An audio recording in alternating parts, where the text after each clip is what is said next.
పూర్తి వివరాల కోసమై స్క్రీన్ మీద కనిపిస్తున్న మొబైల్ నెంబర్కి కాల్ చేయండి. షరతులు వర్తిస్తాయి.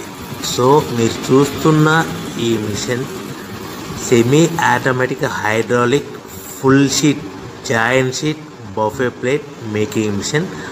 ఓన్లీ సింగిల్ లివర్ ఉంటుంది. సింగిల్ ఆపరేటర్తో 2 రకాల ఫుల్ షీట్ జాయింట్ షీట్ పెట్టి 2 రకాల ప్లేట్లు తయారు చేసుకోవచ్చు. ఈ మిషన్లో 12 ఇంచుల బఫే ప్లేట్ కానీ 14 ఇంచుల బఫే ప్లేటు ఎక్స్ట్రా డైలు కొనుక్కొని మార్చుకొని 2 రకాల ప్లేట్లు తయారు చేసుకోవచ్చని మీకు అందరికీ తెలియజేస్తున్నాను. ఈ మిషన్కి వచ్చే 2 HP మోటార్ను ఇంటి కరెంటు కాకుండా దీనికి సపరేట్గా కమర్షియల్ కేటగిరీ 2 మీటర్ ఫిట్ చేసుకోవాల్సిందిగా మీకు అందరికీ తెలియజేస్తున్నాను.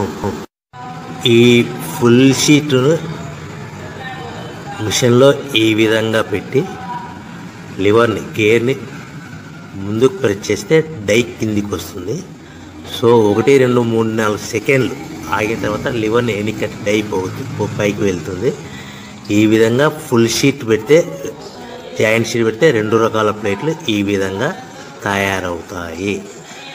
సో మనకు ఓన్లీ సింగిల్ గేరు సింగిల్ ఆపరేటర్తో మనం ఈ విధంగా షీట్ పెట్టి గేర్ని మళ్ళీ ముందుకు ప్రెస్ చేస్తే డై కిందికి వస్తుంది. 1 2 3 4 సెకండ్లు ఆగిన తర్వాత అదే లివర్ని వెనక్కి అంటే డై పైకి వెళ్తుంది. ఈ విధంగా ఫుల్ షీట్ పెట్టడం వల్ల 2 రకాల ప్లేట్లు తయారవుతాయి. సో ఈ మిషన్లో మనము గంటకి చేసే ఆపరేటర్ మీద ఆధారపడి ఉంటుంది. గంటకి 500 ప్లేట్ల నుంచి 1000 ప్లేట్ల వరకు తయారు చేసుకోవచ్చు. ఈ మిషన్లో ఫుల్ షీట్ జాయింట్ షీట్ పెడితే 2 రకాల బఫే ప్లేట్లు తయారు చేసుకోవచ్చు. మనం ఎలాంటి 12 ఇంచుల బఫే ప్లేట్లు కానీ లేదు అంటే 14 ఇంచుల బఫే ప్లేట్లు ఎక్స్ట్రా డై కొనుక్కొని మనం 2 రకాల ప్లేట్లు తయారు చేసుకోవచ్చు. 12 ఇంచుల బఫే ప్లేట్లు లేదు అంటే 14 ఇంచుల బఫే ప్లేట్లు ఎక్స్ట్రా డై కొనుక్కొని మనం ప్లేట్లు తయారు చేసుకోవచ్చు. కానీ ఈ మిషన్లో ఎలాంటి టిఫిన్ ప్లేట్లని స్నాక్స్ ప్లేట్స్ అని డోనా కప్పులని టీ కప్పులని తయారు చేసుకోలేము. కేవలము బఫే ప్లేట్లు తయారు చేసుకోవచ్చని మీకు అందరికీ సలహా ఇస్తున్నాను. మనం మిషన్ కొనుక్కున్న తర్వాత దీనికి వచ్చే 2 HP మోటార్ని ఇంటి కరెంటు మీటర్ కాకుండా దీనికి సపరేట్గా single phase commercial category 2 metre fit చేసుకోవడం వల్ల భవిష్యత్తులో ఎలక్ట్రిసిటీ డిపార్ట్మెంట్ నుంచి మనకి ఎలాంటి ప్రాబ్లమ్స్ ఉండవని మీకు అందరికీ తెలియజేస్తుంది.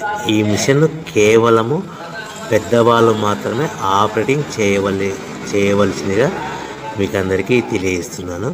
పిల్లలతో ఆపరేటింగ్ చేయించవద్దని మీకు అందరికీ సలహా ఇస్తున్నాను. సో మనము ఈ మిషన్లో మనకు రా మెటీరియల్ ఫుల్ షీట్ అంటే జాయింట్ షీట్ 2 రకాల ఉండే జాయింట్ షీట్ మనకి రా మెటీరియల్ కాస్ట్ ఎంత పడుతుందంటే ఉదాహరణకి మీకు అర్థమవ్వడానికి ఫుల్ షీట్ జాయింట్ షీట్ అంటే 2 బఫే ప్లేట్లు ఉంటాయి. 2 రకాల బఫే ప్లేట్లు మనకు full sheet joint sheet cost వచ్చేసి ఎగ్జాంపుల్ ఉదాహరణకి 3 రూపీస్ పడుతుంది అనుకోండి. మనం అదే బల్క్లో హెవీ బల్క్లో ఇంటికి తెచ్చుకుంటే మనకు ప్రతి షీట్ మీద ట్రాన్స్పోర్ట్ వచ్చేసి 10 పైసల నుంచి 15 పైసలు మనకు ఖర్చు వస్తుంది. సో ఇంటికి తెచ్చుకున్న రా మెటీరియల్ షీట్ని మనం ఈ విధంగా ప్లేట్ తయారు చేయడానికి కేవలము 5 పైసల నుంచి 10 పైసలు పవర్ బిల్లు పడుతుంది. అంటే 3 రూపాయల షీటు ప్లస్ ట్రాన్స్పోర్ట్ 15 పైసలు 10 పైసలు పవర్ బిల్ అంటే